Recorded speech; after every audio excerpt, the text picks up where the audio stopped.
오늘 본문의 히브리서 11장은 구원을 얻는 믿음의 본질과 중요성, 그리고 그런 믿음의 효력을 이 히브리 사람들에게 확인시켜 주려는 의도로 기록되었습니다. 그래서 1절은 이렇게 시작합니다. 믿음은 바라는 것들의 실상이요 보이지 않는 것들의 증거니라.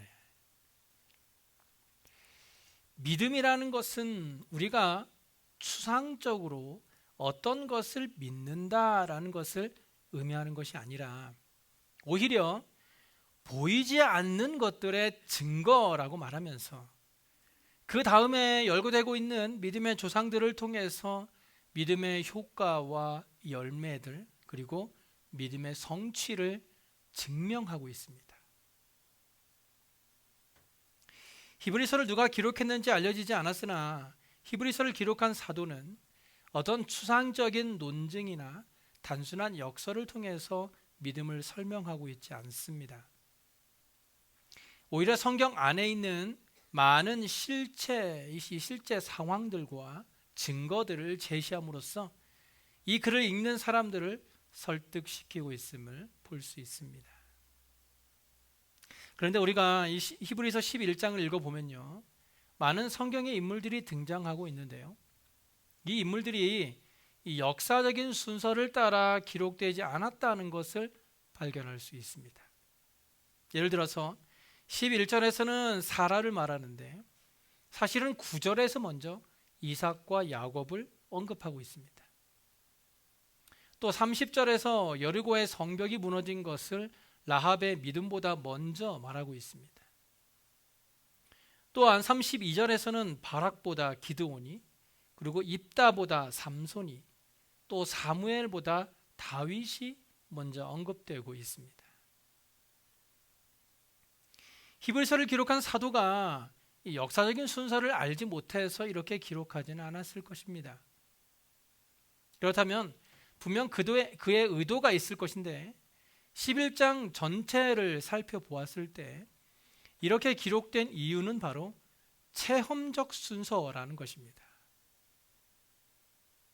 가장 먼저 4절을 보시면 믿음으로 아벨은 가인보다 더 나은 제사를 하나님께 드림으로 의로운 자라 하는 증거를 얻었다라고 기록하고 있는데요, 아벨은 그 다음 5절에 기록된 에녹이나 노아보다 먼저 태어났기 때문에 먼저 기록된 것이 아니라 이 창세기 4장에서 아벨에 대해 기록된 것이 믿음 생활의 시작이 어디서부터 시작되었는지를 예증하고 증거하기 때문이다라는 것입니다. 마찬가지로 에녹이 그 다음에 언급되고 있는 것은 하나님의 은혜가 에녹 안에서 이룬 것이 방주를 만든 노아를 통해서 모형화된 것보다 앞서기 때문에 이 히브리에서는 에녹이 먼저 기록된 것입니다. 그래서 아벨은 믿음의 예배에 대해서 말하고 에녹은 믿음의 행실, 그리고 노아는 믿음의 증거를 발견할 수 있는데요, 여기서 저는 히브리서를 기록한 사도가 이 노아보다 에녹을 먼저 기록한 것에 대해 한번 생각해 보았습니다. 히브리서 기자는 왜 노아보다 에녹을 먼저 기록하였을까? 본문 5절에 믿음으로 에녹은 죽음을 보지 않고 옮겨졌다라고 말씀하고 있는데요, 에녹의 믿음이 어떻길래 또 어떠했길래 그가 죽음을 보지 않고 하늘나라로 갈 수 있었을까요? 그것은 바로 하나님과 동행했기 때문이죠. 창세기 5장 24절에 보시면 에녹이 하나님과 동행하더니 하나님이 그를 데려가심으로 세상에 있지 아니하였다고 기록합니다. 즉 하나님이 동행하지 않으면 어떤 증거나 어떤 일도 일어나지 않으며 혹시 일어났다 하더라도 그것을 하나님께서 인정하지 않는다는 것입니다. 그러나 에녹이 하나님과 동행한 것은 하나님을 기쁘시게 하는 어떤 이런 봉사를 드리는 헌신보다도 앞섰다라는 것을 말해주고 있는 것입니다. 또한 창세기 6장 9절에서도요, 노아는 의인이요 당대의 완전한 자라 그는 하나님과 동행하였다라고 기록하고 있어요. 그렇기 때문에 우리가 하나님의 일을 하기 전에 가장 먼저 선행되어야 하는 일이 있는데 그것이 바로 하나님과 동행해야 한다라는 것입니다. 하나님과의 동행이 없는 봉사나 헌신은 결국 자기 자신의 업적을 드러나게 되어서 자신의 어떤 선한 행동으로 믿음을 보여주려고 하는 모습으로 나타나게 된다는 것입니다. 하나님은 질서의 하나님이십니다. 그래서 우리가 하나님이 정해놓으신 순서를 따르는 것은 매우 중요합니다. 그래서 오늘 본문에서도 이 에녹의 믿음의 행위는 믿음으로 말미암아 노아가 증거한 것보다 앞서야 하는 것입니다. 바꿔 말하면 노아의 믿음의 증거는 아벨의 믿음의 예배보다 뒤에 와야 한다는 것이죠. 즉 하나님과 진정으로 동행하려면 먼저 우리 자신의 선입견과 우리 자신의 방식을 제쳐놓고 하나님의 뜻에만 굴복하며 하나님의 말씀에 순종하며 복종하며 하나님의 요구에 순종해야 합니다. 그래서 하나님께 대한 순종, 그 다음에 하나님과 동행하는 것, 그런 다음에 하나님을 증거하고 하나님의 일을 감당하는 것이 하나님이 세우신 질서다라는 것입니다. 오늘 본문 5절에 보니까요, 믿음으로 에녹은 죽음을 보지 않고 옮겨졌으니 하나님이 그를 옮기심으로 다시 보이지 아니하였느니라. 그는 옮겨지기 전에 하나님을 기쁘시게 하는 자라 하는 증거를 받았느니라. 여기서 믿음으로 에녹은 죽음을 보지 않고 옮겨졌다라고 말하고 있는데요, 이 본문을 이해하기 위해서는 먼저 보았던 창세기 5장 24절을 한번 살펴보아야 합니다. 에녹이 하나님과 동행하더니 하나님이 그를 데려가심으로 세상에 있지 아니하였더라. 여기서 성도는 신앙생활의 지침이 무엇인가 라는 것을 우리는 발견할 수 있습니다. 그것은 하나님과 동행하는 삶입니다. 성도라면 하나님과 동행하는 삶을 살아야 한다라는 것입니다. 하나님과 동행하는 삶이라는 것은 자신의 삶을 하나님께 복종시킨다라는 의미를 가지고 있습니다. 즉 하나님에 의해서 삶이 통제를 받으며 하나님을 위해서 살아간다는 것입니다. 본문 5절에서 에녹이 죽음을 보지 않고 하늘나라로 올라갔다는 것은 우리에게 어떤 호기심은 불러올 수 있겠죠. 하지만 이 말씀을 영적 의미로 해석하지 않으면 우리가 이 땅을 살아가는데 아무런 도움이 되지 않을 수도 있습니다. 그럼 본문 5절을 다시 한번 자세히 살펴볼까요? 믿음으로 에녹은 죽음을 보지 않고 옮겨졌으니 하나님이 그를 옮기심으로 다시 보이지 아니하였느니라. 그는 옮겨지기 전에 하나님을 기쁘시게 하는 자라 하는 증거를 받았느니라. 여기 보시면 옮겼다라는 표현이 3번이나 사용되고 있는데요, 이 말은요, 나르다, 옮기다, 이곳에서 저곳으로 바꾸다라는 의미를 가진 단어입니다. 또 보다라는 단어는요, 맛보다, 체험하다라는 뜻을 가진 말입니다.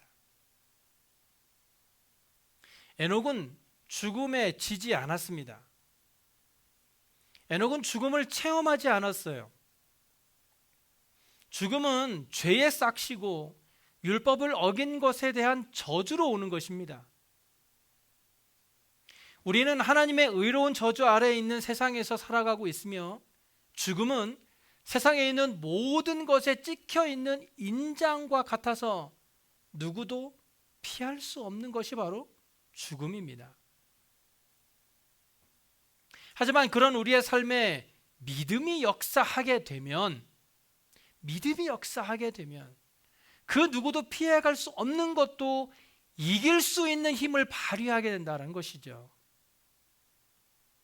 이것은 믿음의 위대함을 보여주는 거예요. 우리가 믿음으로 행하는 것만큼 우리의 삶이 세상보다 더 높은 차원으로 옮겨져서 빌립보서 3장 10절에서 말씀하고 있듯이 그리스도의 부활의 능력을 맛보게 될 것입니다. 그런데 우리가 하나님의 말씀을 아는 것만으로는 아무 쓸데가 없습니다. 하나님의 말씀은요, 요즘에 믿지 않는 사람들도 잘 알고 있습니다. 그래서 우리가 하나님의 말씀을 알고 있다라는 것만으로도 나는 믿음이 있다고 말하거나 구원함을 얻을 수 있다고 말하는 것은 잘못된 것입니다. 하나님의 말씀이 우리의 삶에 적용되지 않는다면 알고 있는 그 말씀이 우리의 삶과 무슨 상관이 있겠습니까? 내가 법적으로 사망에서 생명으로 옮겨졌다라는 것을 아는 것과 내가 실제적으로 생명의 영역 안에 살고 있다는 것과는 전혀 다른 별개의 문제입니다. 그러나 믿음의 삶은 바로 그 생명의 영역 안에서 실제로 살아가는 것을 의미합니다. 쉽게 말씀드려서 하나님의 말씀을 알고 그것을 믿음으로 실천하는 사람의 삶은 더 이상 땅에 있는 것들을 생각하지 않고 하늘에 있는 것들을 생각하며 바라보며 산다는 것입니다. 하지만 많은 그리스도인들이 알기는 잘 압니다. 문제는 알겠지만 세상 속에 살고 있는 우리가 어떻게 세상을 바라보지 않고 살 수 있는가라는 것이죠. 맞습니다. 세상 속에서 살아가는 우리는 땅에 있는 것들을 바라볼 수밖에 없죠. 그렇다고 해서 그것이 전혀 불가능하다라고 말한다면 에녹이 혼자 하늘로 올라갔다라고 해야 맞지, 오늘 본문은요, 하나님이 그를 옮기셨다라고 말씀하고 있습니다. 에녹이 하늘로 옮겨졌다라는 것은 하나의 기적입니다. 그래서 많은 성도들이 그것을 그저 그것은 기적이지 라고만 생각합니다. 현실 세계에서 나타날 수 없는 아주 드문 일이라는 것이지요. 하지만 사실 모든 그리스도인의 삶이 바로 기적입니다. 우리가 예수 믿고 있는, 또 구원받은 것이 바로 기적입니다. 왜냐하면요, 죄와 허물로 죽었던 사람들이 어떻게 다시 살아날 수 있었겠습니까? 죽었던 사람은요, 절대로 자신을 스스로 살릴 수 없습니다. 사람을 살리려면 어느 정도 생명이 있어야 되겠죠. 완전히 죽은 사람을 살리는 것은 아무도 할 수 없습니다. 더군다나 내가 죽었는데 내가 스스로 살릴 수 있겠습니까? 없습니다. 그래서 하나님께서는 예수 그리스도의 보혈로 인해서 죽었던 우리를 다시 살리신 거예요. 그래서 우리의 구원이 기적이라는 것입니다. 죄악 가운데 죽었던 사람을 예수 그리스도의 피로 살려주신 거예요. 우리가 살아있는 자체가 기적입니다.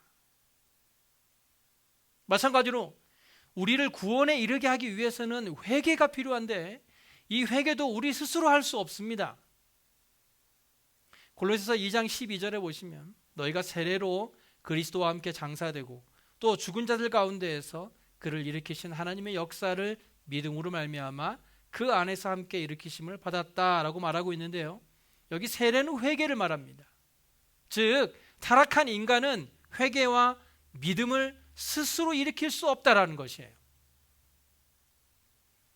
세상 속에서 세상을 즐기며 사랑하는 것들을 미워하게 되고 반대로 우리가 전에는 미워하던 것을 다시 사랑하게 되는 것은 성령의 능력이 아니고서는 도저히 이루어질 수 없는 일입니다. 그런데 우리는 그저 하나님의 은혜로 죄 가운데에서 건짐을 받았고 부활 생명의 삶 속에서 살아가는 존재가 된 것입니다. 그런데 에녹은요, 본문 5절에 그는 옮겨지기 전에 하나님을 기쁘시게 하는 자라 하는 증거를 받았다라고 말씀하고 있어요. 에녹이 어떻게 했기에 하나님을 기쁘시게 하는 자라는 증거를 받았을까요? 에녹이 살던 시대는 지금보다 좀 죄악이 덜하던 시대는 아니었을까요? 에녹이 살던 시대는요, 노아 홍수 시대의 바로 이전 시대입니다. 따라서 그때는 지금보다 훨씬 더 악한 상황이었을 것입니다. 그때 상황을요, 유다서 14장과 15절에 잘 설명되어 있죠. 아담의 7대 손 에녹이 이 사람들에 대하여도 예언하여 이르되, 보라, 주께서 그 수만의 거룩한 자와 함께 임하셨나니 이는 무사람을 심판하사 모든 경건하지 않은 자가 경건하지 않게 행한 모든 경건하지 않은 일과 또 경건하지 않은 죄인들이 주를 거슬러 한 모든 완악한 말로 말미암아 그들을 정죄하려 하심이라. 에녹이 살던 시대는 지금보다 더 악해서 하나님께서 세상의 모든 사람들을 심판하셨던 시대입니다. 그런데 에녹은 그런 시대에 하나님을 기쁘시게 하는 자라는 증거를 받은 것입니다. 우리는 흔히 말하죠.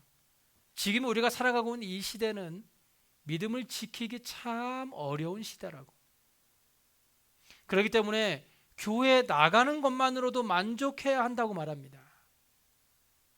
하지만 하나님께서는요, 그 시대의 죄악의 정도에 비례해서 믿음을 판단하지 않습니다. 믿음이라는 것은 성경에 정해진 것이지 시대에 따라서 그 믿음의 정도가 약해졌다, 강해졌다 하는 것이 아니라는 것입니다. 우리는 정신 차려야 합니다. 지금의 시대가 에녹의 시대보다 더 악하지 않다고 말할 수 없습니다. 그렇다면 하나님께서 노아를 통해 세상을 심판하신 것과 같이 이제 우리 주님께서 이 땅에 오셔서 세상을 심판하신 날도 멀지 않았다는 것을 우리는 기억해야 한다는 것입니다. 우리의 신앙생활이 안이해져서는 안 됩니다. 이 정도면 됐지라고 생각하는 것은 노아 시대에 멸망을 받았던 모든 사람들도 똑같이 했던 생각이었어요. 이 정도면 됐지. 그들도 나름대로 신앙생활을 했을 것입니다. 하지만 결국 그들은 다 멸망받았다는 것을 우리는 기억해야 할 것입니다. 그래서 오늘 본문 6절에 이렇게 말씀합니다. 믿음이 없이는 하나님을 기쁘시게 하지 못하나니 하나님께 나아가는 자는 반드시 그가 계신 것과 또한 그가 자기를 찾는 자들에게 상 주시는 이심을 믿어야 할지니라. 히브리서를 기록한 사도는요, 지금 에녹이 하나님을 기쁘시게 한 결과로 죽음을 보지 않고 옮겨졌다고 말하고 있어요. 그리고 나서 그는 하나님을 기쁘시게 했다는 사실로부터 그의 믿음을 증거하고 있습니다. 즉, 믿음이 없이는 하나님을 기쁘시게 하지 못한다라는 결론입니다. 그래서 오늘 본문을 하나의 명제로 정리하면 이렇게 말할 수 있습니다. 에녹은 옮겨지기 전에 하나님을 기쁘시게 하는 자였다. 그러나 믿음이 없이는 하나님을 기쁘시게 하는 것은 불가능하다. 그러므로 에녹은 믿음으로 말미암아 옮겨졌다. 다시 말씀드려서 믿음이 없이는 하나님을 기쁘시게 하는 일이 불가능하고 또 에녹이 하나님을 기쁘시게 하는 자라는 증거를 받았으니 그는 반드시 믿음을 가졌다는 것이 틀림이 없습니다.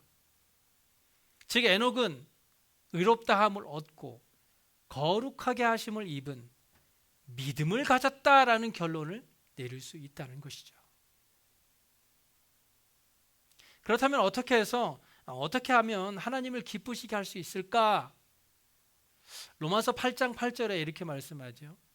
육신에 있는 자들은 하나님을 기쁘시게 할 수 없느니라. 우리가 육신에 있다는 것은 세상 것들을 바라보고 산다는 것입니다.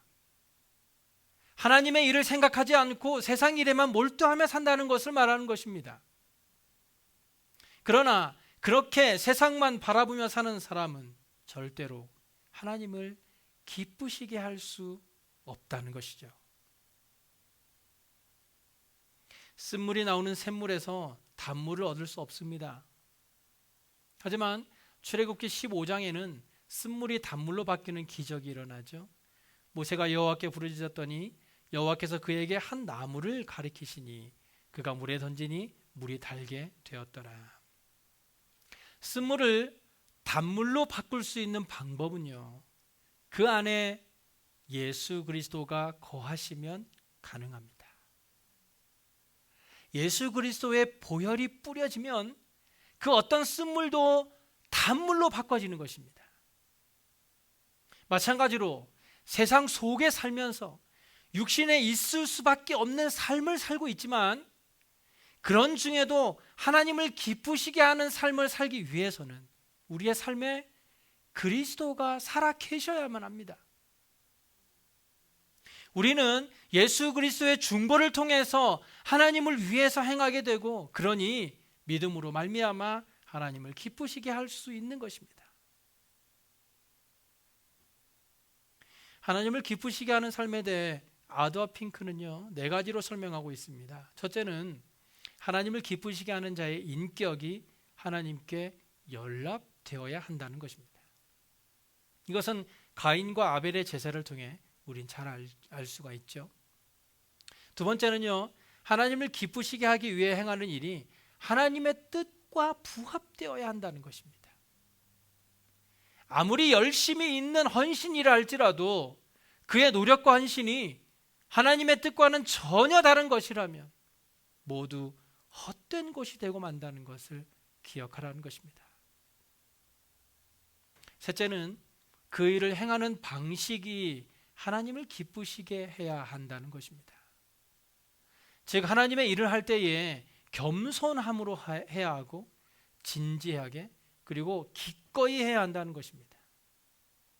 하나님께서는 교만한 자의 헌신을 받지 않으시고 마음에도 없는 억지로 하는 헌신을 받지 않으신다는 것입니다.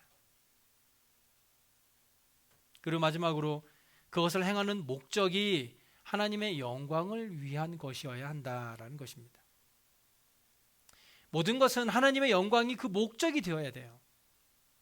그 어떤 헌신이나 봉사도 하나님의 영광이 아닌 다른 어떤 것의 목적이 있다면 그것은 결코 하나님이 기뻐하시는 믿음이 아니라는 것을 우리는 반드시 기억해야 합니다. 우리는 믿음으로 살아가는 사람들입니다. 믿음이 없이는 결코 설 수 없고, 믿음이 없이는 하나님께 나아갈 수도 없으며, 믿음이 없이는 선한 싸움을 싸우는 것도 불가능합니다. 결국 믿음으로 세상을 이길 수 있습니다. 믿음으로 악한 마귀와 대적할 수 있는 것입니다. 믿음이 없이는 그 어떤 신앙생활도 지켜나갈 수 없습니다. 이 시간 우리의 삶을 한번 돌아봅시다. 우리는 하나님을 기쁘시게 하는 믿음이 있는지. 믿음은 세상 속에 살아가는 우리로 하여금 하늘의 것들을 바라볼 수 있게 합니다. 우리가 믿음의 눈으로 세상을 바라보았을 때 무엇이 하나님을 기쁘시게 하는 것인지를 분별할 수 있게 한다는 것입니다. 우리 모두는 세상 속에 살고 있기 때문에 세상을 바라볼 수밖에 없습니다. 성경도 세상 것을 즐기지 말라라는 말은 없어요. 다만 세상은 없어질 것에 불과합니다. 아무리 세상에서 많은 것을 누린다 해도 결국에는 다 썩어지고 사라질 것뿐입니다. 그렇기 때문에 우리는 세상 속에 살지만 우리의 시선을 세상에 두지 않으므로 영원한 하늘의 것을 바라볼 수 있어야 하는 것입니다. 하나님께서 기뻐하시는 것은 세상을 즐기지 말고 산속에 들어가 살아가는 것이 아닙니다. 세상 속에 있지만 세상을 의지하지 말라는 것입니다. 세상의 것들이 우리의 삶에 만족을 줄 것 같지만 우리는 결국 그런 세상 것들로 인하여 좌절하고 말 것입니다. 그래서 우리에게는 믿음이 필요합니다. 믿음이 없이는 세상에서 아무리 큰 행복을 찾았다 하더라도 그것만으로는 만족하지 못하기 때문에 우리가 믿음의 눈으로 세상을 바라볼 때 하나님의 은혜가 아니면 도저히 살아갈 수 없음을 깨닫게 되고 하나님의 말씀에만 순종하는 하나님의 참된 백성으로서의 삶을 살아갈 수 있는 것입니다. 우리는 하나님께 나아가야 합니다. 그리고 하나님을 찾아야 합니다. 우리가 믿음을 가지고 하나님께 나아갈 때 우리에게 필요한 모든 것들을 채워주실 것이고 세상을 의지하지 않고 하나님만 바라보고 나아가는 우리의 삶에 하나님의 부족함이 없는 은혜로 채워줄 줄로 믿습니다. 그러므로 믿음이 있는 성도로 살아갈 수 있길 바랍니다. 믿음이 없는 불신자들과 같이 세상의 모든 근심과 걱정 속에서 마음의 평안을 누리지 못하는 삶이 아니라 하나님을 믿는 믿음을 가지고 하나님을 기쁘시게 하는 삶을 통해서 하나님이 축복하시고 하나님이 인도하시는 삶을 살아가는 저와 여러분의 삶이 되시길 간절히 소원합니다. 기도하겠습니다.